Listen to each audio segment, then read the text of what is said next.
what are India's startups doing today? We are very proud of what India has done. But are we the best in the world as yet? Not yet.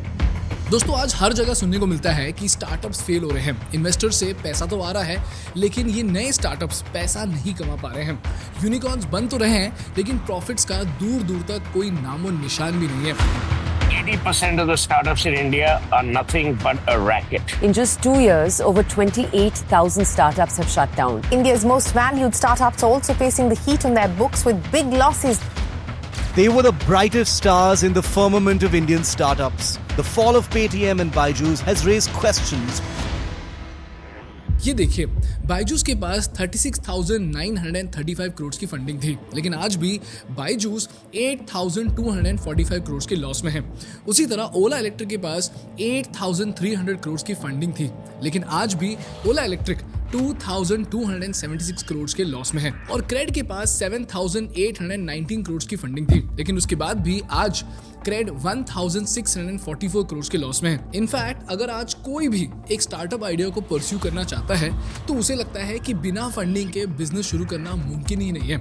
लेकिन दोस्तों एक तरफ जहां हजारों करोड़ की funding के बाद भी कंपनीज प्रॉफिट नहीं कमा पा रहे, दूसरी तरफ जोहो एक ऐसी कंपनी है जिसने बिना किसी फंडिंग के माइक्रोसॉफ्ट और सेल्सफोर्स जैसे बिलियन डॉलर कंपनीज के होते हुए भी एक छोटे से अपार्टमेंट से शुरू होकर आज 8,700 करोड़ की कंपनी बन चुकी है, and that too with 2,800 crores in profits.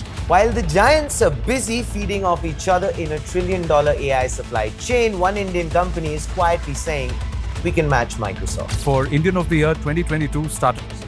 Zoho.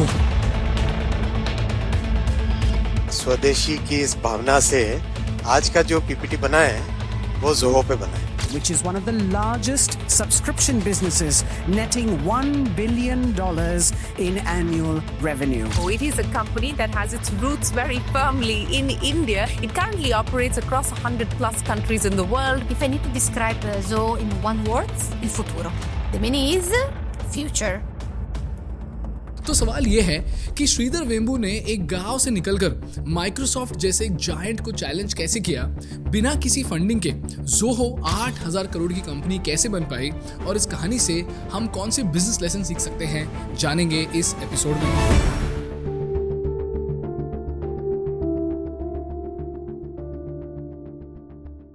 दोस्तों ये चैनल ज़ेरोदा और थिंक स्कूल का एक जॉइंट इनिशिएटिव है जिसके माध्यम से हम भारत को world class business case studies और जियोपॉलिटिक्स पढ़ाना चाहते हैं।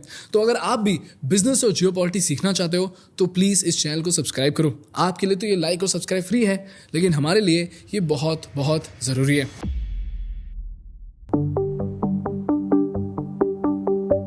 दोस्तों जोहो की कहानी शुरू होती है 1996 के .com बूम के दौरान, और माना जाता है कि .com बूम के दौर में यानी फ्रॉम 1990s to 2000s एक ऐसा जमाना था जब सिलिकॉन वैली में पैसे बरस रहे थे और इन्वेस्टर्स इंटरनेट को लेकर इतने एक्साइटेड थे कि सिलिकॉन वैली में हर दूसरे इंजीनियर के पास 10 से 100 करोड़ की फंडिंग थी, और फंडिंग का इतना क्रेज था कि बिना किसी प्रॉफिट के भी कंपनीज आईपीओ जाने लगी। इसके साथ साथ स्टॉक मार्केट फटने लगा और सिर्फ 5 सालों में नैस्डैक ने 400% का जंप देखा, because everybody was betting on the future of internet. Imagine a world where every word ever written, every picture ever painted, and every film ever shot could be viewed instantly in your home. And in fact, that's already happening on something called the internet. It's become a place where people are publishing information. Everybody can have their own homepage, companies are there. It is the big new thing. Lots of successful companies born of the internet. लेकिन जब America में .com का जोश था, उसी वक्त चेन्नई के एक छोटे अपार्टमेंट में शेखर, टोनी और कुमार एक छोटी सी कंपनी चला रहे थे जिसका नाम था एडवेंट नेट, और ये कंपनी बना रही थी network management software. And what does network management software do? Very simple. सोचो आपके पास एक बड़ा ऑफिस है जिसमें 100 to 200 कंप्यूटर्स लगे हुए हैं, इनके साथ साथ 15 वाईफाई राउटर्स हैं, 20 प्रिंटर्स हैं और 5 बड़े सर्वर्स भी कनेक्टेड हैं। ये सारे डिवाइसेस मिलकर एक पूरा नेटवर्क बनाते हैं। अब प्रॉब्लम यह है कि अगर उन सर्वर्स में से एक क्रैश हो गया तो तुरंत आपको कैसे पता चलेगा? या फिर अगर आपके 15 राउटर्स में से एक की स्पीड 20 Mbps से गिरकर 10 Mbps हो जाए तो आपको कैसे समझ आएगा? इसीलिए दोस्तों नेटवर्क मैनेजमेंट सॉफ्टवेयर एक ऐसा टूल होता है जो तुम्हें एक ही स्क्रीन पर पूरा नेटवर्क दिखा देता है। तो एक ही स्क्रीन पर आपको ये दिख जाएगा कि कौन से डिवाइसेस आपके नेटवर्क से कनेक्टेड हैं, उनकी स्पीड क्या है, प्रॉब्लम कहाँ है और सिक्योरिटी ब्रीच कहाँ हो रही है। ये बनाया था शेखर, टोनी और कुमार ने। दोस्तों ये था एडवेंट नेट का प्रोडक्ट। लेकिन दोस्तों प्रॉब्लम ये थी कि एडवेंट नेट का प्रोडक्ट इतना बढ़िया होने के बावजूद भी कुमार, शेखर और टोनी सेल्स में बिल्कुल कमज़ोर थे, जिसकी वजह से वो पैसा कभी कमा नहीं पाए। तभी उन्होंने अपने दोस्त श्रीधर वेम्बू को कॉल किया जो उस वक्त यूएस में जॉब कर रहे थे। उन्होंने बोला, भाई हमारा प्रोडक्ट तो बढ़िया है लेकिन we need someone to sell it, so could you please help us out with clients. तो श्रीधर ने शॉकिंगली डायरेक्ट अपनी जॉब छोड़ के चेन्नई आकर एडवेंट नेट ज्वाइन कर ली और वो एडवेंट नेट के वाइस प्रेसिडेंट ऑफ मार्केटिंग बन गए। और धीरे धीरे करके श्रीधर यूएस के कनेक्शंस यूज करके क्लाइंट्स लाने लगे। लेकिन एक दिन उनके क्लाइंट ने बोला, श्रीधर मुझे एक बात बताओ, तुम इतनी वैल्यूएबल सर्विस दे रहे हो लेकिन इतने सस्ते में क्यों बेच रहे हो भाई? मैं तो इस सर्विस के लिए 10 गुना ज्यादा भी देने को तैयार हो जाऊंगा and I am sure that everybody in the industry will also पे यू 10 टाइम्स मोर। दोस्तों तभी श्रीधर को समझ आया कि उनके कंपनी की असली ताकत प्रोडक्ट नहीं, प्राइसिंग थी। दोस्तों यहीं पर आपको समझना होगा प्राइस आर्बिट्राज। मतलब इंडिया में अगर आपको कोई अच्छा इंजीनियर चाहिए ना तो आपको उसको 25 लाख की सैलरी देनी पड़ेगी, बट वही क्वालिटी का इंजीनियर अगर आपको यूएस में ढूंढना हो तो उसको आपको 80 लाख रुपीस की सैलरी देनी होगी। सिमिलरली ऑफिस कॉस्ट इंडिया में इतना कम था कि जितना यूएस में एक फ्लोर रेंट हो सकता था उतने में इंडिया में पूरी बिल्डिंग मिल सकती थी। इसीलिए दोस्तों यूएस में प्रोडक्ट डेवलपमेंट का कॉस्ट इतना ज्यादा होता था कि जो प्रोडक्ट यूएस में $1000 में बनती थी वही प्रोडक्ट इंडिया में $200 के अंदर बनाई जा सकती थी। अब सीधी सी बात यह है कि अगर आपका प्रोडक्ट $1000 में बनता है तो आपको कम से कम $1100 में तो बेचना ही पड़ेगा। लेकिन इंडियन कंपनीज अपने प्रोडक्ट को सिर्फ $400 में बेच के भी प्रॉफिट कमा सकती थी और ये अमेरिकन कंपनीज कभी नहीं कर पाते, क्योंकि अमेरिकन कंपनीज के साथ प्रॉब्लम ये था कि अगर वो $400 में बेचने की कोशिश करे तो वो कंपनी लॉसेस में चली जाएगी। उसी तरह दोस्तों सॉफ्टवेयर में जो service American companies $100 per month में बेच रही थी वही सर्विस इंडियन कंपनीज $30 में बेचकर प्रॉफिट भी कमाने लगी। In fact they had a profit margin of 30 to 40%। इसे कहते हैं प्राइस आर्बिट्राज। यही मॉडल था जिसने इन्फोसिस, TCS और विप्रो को $1 बिलियन बनाया। इसी तरह एडवेंट नेट ने यूएस क्लाइंट से पैसा कमाना शुरू किया और अपने सारे प्रॉफिट्स को रिसर्च एंड डेवलपमेंट में इन्वेस्ट करके श्रीधर और उनकी टीम ने बनाया वेब नेटवर्क मैनेजमेंट सिस्टम, जो कि था upgraded version of network management system. मतलब पहले जहां ऑफिस के अंदर राउटर्स और सर्वर मॉनिटर होते थे, अब इंटरनेट के जरिए दुनिया के किसी भी कोने से पूरा सिस्टम ट्रैक किया जा सकता था। जैसे अगर एक टेलीकॉम कंपनी सैन फ्रांसिस्को, न्यूयॉर्क, LA और शिकागो में काम करती है तो एक ही स्क्रीन पर वो ये देख सकते थे कि LA में कौन सा टावर खराब हो रहा है और शिकागो में वायरिंग कहाँ फेल हो रही है। इसी को कहते हैं वेब नेटवर्क मैनेजमेंट सिस्टम। और इस प्रोडक्ट ने दोस्तों कमाल ही कर दिया। साल 2000 तक सिस्को जैसी बड़ी कंपनी ने एडवेंट नेट को कॉन्ट्रैक्ट दिया और एडवेंट नेट 50 करोड़ की रेवेन्यू कमाने लगी। और तभी एक इन्वेस्टर ने श्रीधर को 50 करोड़ रुपए का इन्वेस्टमेंट ऑफर किया। लेकिन दोस्तों शॉकिंगली श्रीधर ने पैसे लेने से मना कर दिया। And why was it shocking? Because उस समय एडवेंट नेट के जितने भी सारे कॉम्पिटिटर्स थे वो 100, 200 यहाँ तक कि हजार करोड़ की फंडिंग उठा रहे थे।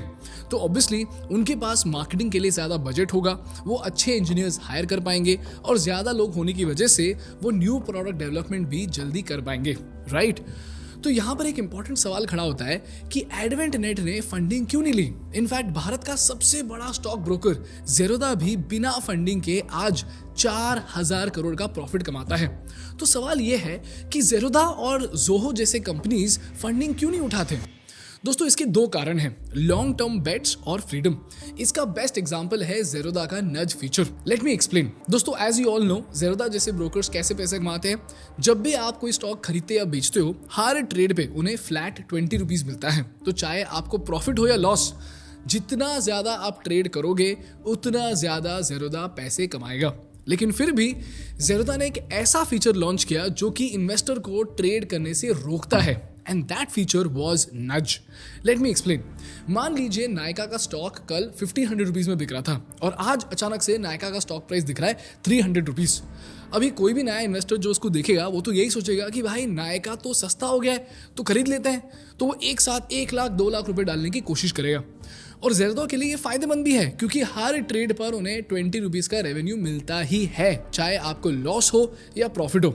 पर जब इन्वेस्टर बाय का बटन दबाता है, ज़ेरोदा उसे नज करके ये बताता है कि भाई सुन, नायका का स्टॉक 1500 से 300 रुपये में गिरा नहीं है, इट हैज़ बीन स्प्लिट।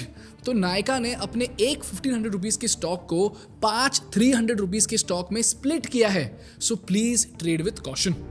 और इस नज से इन्वेस्टर ट्रेड कैंसिल कर देता है। और जरा सोचो, अगर एक दिन में 1 लाख लोग ट्रेड कैंसिल करें तो ज़ेरोदा को एक दिन में 20 लाख रुपए का डायरेक्ट नुकसान होगा। And if you count that for the entire year, it's a lot of money. लेकिन सवाल यह है कि ज़ेरोदा ऐसा करता क्यों है? क्योंकि ज़ेरोदा को तो इससे लॉस होता है। वेल दैट इज बिकॉज ज़ेरोदा वो 20 रुपए से ज्यादा कस्टमर का ट्रस्ट जीतना चाहता है। इसीलिए ज़ेरोदा आज भारत का सबसे ट्रस्टेड स्टॉक ब्रोकर है। लेकिन दोस्तों, फाउंडर्स जब ऐसे लॉन्ग टर्म बेट्स लेते हैं तो कुछ तेज इन्वेस्टर्स ना फाउंडर को रोक देते हैं। वो बोलते हैं कि नितिन सुनना, रोज के 20 लाख रुपए लूज करना मजाक थोड़ी है। जब कस्टमर को प्रॉब्लम नहीं है तो तुझे क्यों टेंशन है भाई, तो करने देना उसको ट्रेड। और जब कंपनी लॉस में हो तो इन्वेस्टर क्या बोलता है? इन्वेस्टर बोलता है ले ऑफ करो, R&D बंद कर दो, मार्केटिंग में पैसा डालो जिससे कि फटाफट आप कस्टमर्स एक्वायर कर पाओ। क्योंकि उनका लॉजिक काफी सिंपल होता है, वो बस चाहते हैं कि 5 से 7 साल में कंपनी की वैल्यू बढ़े, कंपनी स्टॉक मार्केट में लिस्ट हो और उनके शेयर्स की वैल्यू बढ़ जाए।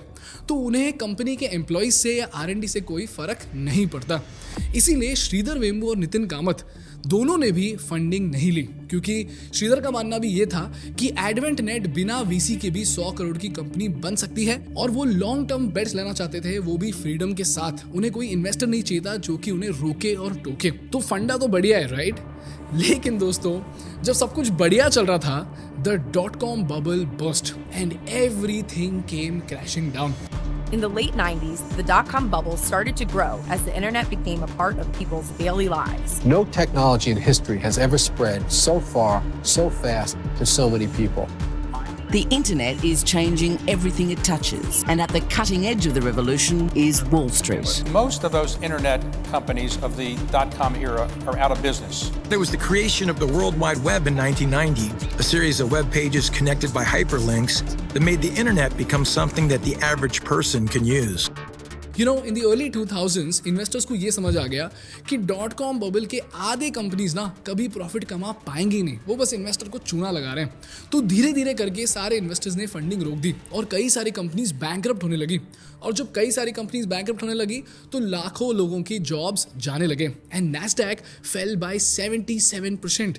इनफैक्ट जो कंपनीज IPO गए थे वो भी बैंकरप्ट हो गए and the .com bubble burst. और जब ये हुआ, एडवेंट नेट के 150 क्लाइंट्स में से सिर्फ 3 क्लाइंट्स बचे थे और कंपनी के प्रॉफिट्स भयानक तरीके से गिरने लगे and that is how AdventNet was racing its way to bankruptcy. लेकिन दोस्तों, इसके बाद जो हुआ उसने सबको शॉक कर दिया। सिर्फ 3 साल के अंदर अंदर श्रीधर ने कंपनी को ऐसे टर्न अराउंड किया कि आगे चल के ज़ोहो 1000 करोड़ रुपए का रेवेन्यू कमाने लगी। और ये सब कुछ हुआ सिर्फ एक प्रोडक्ट की वजह से जिसका नाम था मैनेज इंजन। तो सवाल ये है कि मैनेज इंजन था क्या, और मैनेज इंजन की वजह से ज़ोहो $1 बिलियन कंपनी कैसे बनी? दोस्तों, इसको समझते हैं एक सिंपल एग्जांपल के साथ। मान लीजिए आपने एयर एशिया ऐप पर सीट 3B से सीट 1A पर अपग्रेड किया है, लेकिन अगर बैकएंड टिकटिंग सिस्टम अपडेट ना हो तो सिस्टम में 3B बुक्ड दिखेगा और 1A खाली दिखेगा। तभी मेक माई ट्रिप से कोई 1A बुक कर लेता है और कोई तीसरा बंदा 3B भी बुक कर लेता है। और यही चीज अगर 10 सीट्स के साथ हो तो 10 सीट्स पर 20 पैसेंजर्स बोर्डिंग बस लेकर फ्लाइट में घुस जाएंगे। ऐसे केस में सोचो क्या होगा। अगर ये प्रॉब्लम इंडिगो जैसी एयरलाइन के साथ हो जो दिन के 2000 फ्लाइट्स ऑपरेट करती है, तो सोचो कितना बड़ा प्रॉब्लम होगा। यह है दोस्तों डिसइंटीग्रेटेड सिस्टम का इशू, और मैनेज इंजन ने इसी प्रॉब्लम को सॉल्व किया। Ticketing, check in kiosk, POS machines, bank accounts, baggage systems और कस्टमर सपोर्ट, इन सारे डिपार्टमेंट्स को एक साथ इंटीग्रेट करके एक ही डैशबोर्ड पर मैनेज इंजन ने सिंक किया, जिसकी वजह से ManageEngine became one of the most important tools to be used in $1 million and $1 billion companies. तो ये ऑपरेट कैसे करता है? इस केस में चाहे कस्टमर मेक माई ट्रिप से बुक करे या ईज माई ट्रिप से, उसे वही सीट दिखेगी जो एक्चुअली अवेलेबल है और पेमेंट होते ही बैंक में एंट्री हो जाएगी। चेक इन डेस्क पे स्टाफ को पता होगा और बैगेज डेस्क पे रिसेप्शनिस्ट एक क्लिक में बता पाएगी कि आपका बैग कौन सी बेल्ट पर आएगा। ये था मैनेज इंजन का कमाल, जिसकी वजह से बार्कलेज, वोडाफोन, KPMG और सीमेंस जैसे ग्लोबल जायंट्स मैनेज इंजन के क्लाइंट्स बन पाए और एडवेंट नेट आगे चल के 1000 करोड़ रुपए का रेवेन्यू कमाने लगी। अब सवाल यह है कि ये कंपनी एडवेंट नेट से जोहो कैसे बना? दोस्तों, इसका जवाब है अर्ली 2000s में, जब श्रीधर वेम्बू ने देखा कि जैसे जैसे इंटरनेट एक्सेस बढ़ता जा रहा था वैसे वैसे सिर्फ लार्ज कॉर्पोरेशंस ही नहीं, स्मॉल और मीडियम साइज बिजनेसेस को भी सॉफ्टवेयर टूल्स की जरूरत होगी। और यहाँ उन्होंने लॉन्च किया Zoho CRM, Zoho writer, Zoho books और आगे चल के उन्होंने बनाया जोहो वन, एक कंप्लीट बिजनेस सॉफ्टवेयर स्वीट। इस स्वीट में आपको बिजनेस चलाने के सारे टूल्स मिलेंगे, जैसे अकाउंटिंग के लिए जोहो बुक्स, इन्वेंट्री के लिए जोहो इन्वेंट्री, मार्केटिंग के लिए जोहो कैंपेन्स और कस्टमर रिलेशनशिप मैनेजमेंट के लिए जोहो CRM। मान लो मुंबई की एक बेकरी है तनिषाज बेकरी, जोहो सोशल से वो इंस्टाग्राम पे पोस्ट शेड्यूल कर सकती है और कस्टमर्स के DM से ही डायरेक्ट जोहो CRM में ऑर्डर प्लेस हो सकता है। उसके बाद जोहो इन्वेंट्री स्टॉक ट्रैक करके ऑटोमेटिकली सप्लायर्स को ऑर्डर भेज सकता है। इसके साथ साथ ये सारे ट्रांजैक्शंस जोहो बुक्स में अपडेट हो जाते हैं, जिससे GST बिल्स और PNL रिपोर्ट्स ऑटोमेटिकली ईमेल पर आ जाते हैं। मतलब एक छोटी सी bakery fully integrated digital business बन सकती है। लेकिन चैलेंज ये था कि मार्केट में ऑलरेडी सेल्सफोर्स और माइक्रोसॉफ्ट जैसे बड़े बड़े जायंट्स थे। तो सवाल ये है कि जोहो ने इन बड़े बड़े जायंट्स को टक्कर कैसे दिया? Well, they used a blue ocean strategy. इसका मतलब क्या है? दोस्तों, सेल्सफोर्स और माइक्रोसॉफ्ट प्राइमरीली सिर्फ बड़े कॉर्पोरेट्स यानी 100 करोड़ से 1000 करोड़ की कंपनीज के लिए सॉफ्टवेयर बना रहे थे, बट स्मॉल और मीडियम बिजनेसेस के लिए उस समय कोई अफोर्डेबल सॉफ्टवेयर नहीं बना रहा था। और श्रीधर वेम्बू ने इसी गैप को देखा और स्मॉल और मीडियम बिजनेसेस के लिए सॉफ्टवेयर बनाया। On top of that, Salesforce जैसे टूल्स को चलाने के लिए कंसल्टेंट्स की जरूरत पड़ती थी, लेकिन जोहो इतना सिंपल था कि कोई भी डायरेक्टली जोहो के सॉफ्टवेयर यूज कर सकता था। इनफैक्ट आज स्मॉल और मीडियम साइज बिजनेसेस ही नहीं बल्कि काफी लार्ज बिजनेसेस भी जोहो स्वीट यूज करते हैं। And the most astonishing fact is that today Zoho one sells not just in America but in 160 countries across the world. और जब हजारों बिजनेसेस ने जोहो स्वीट यूज करना शुरू किया, जोहो का रेवेन्यू एक्सपोनेंशियली ग्रो होने लगा और इसी के बीच उन्होंने अपने कंपनी का नाम एडवेंट नेट से चेंज करके जोहो कॉर्पोरेशन रखा। इसी तरह दोस्तों, बिना किसी इन्वेस्टर के अपना सारा पैसा वर्ल्ड क्लास प्रोडक्ट्स के रिसर्च एंड डेवलपमेंट में इन्वेस्ट करके मार्केट में सही गैप ढूंढकर और ब्लू ओशन में अपना बिजनेस बनाकर श्रीधर वेम्बू और उनकी टीम ने जोहो को 8000 करोड़ की रेवेन्यू तक पहुंचाया। यह है दोस्तों जोहो की कहानी। That's all from my side today guys. अगर आपको इस वीडियो से कुछ सीखने को मिला तो प्लीज इस वीडियो को लाइक कीजिए और इसी तरह बिजनेस और जियोपॉलिटिकल केस स्टडीज के लिए हमारे चैनल को सब्सक्राइब कीजिए। आपके लिए तो ये लाइक और सब्सक्राइब फ्री है, लेकिन हमारे लिए ये बहुत बहुत जरूरी है। Thank you so much for watching. I will see you in the next one. Bye bye.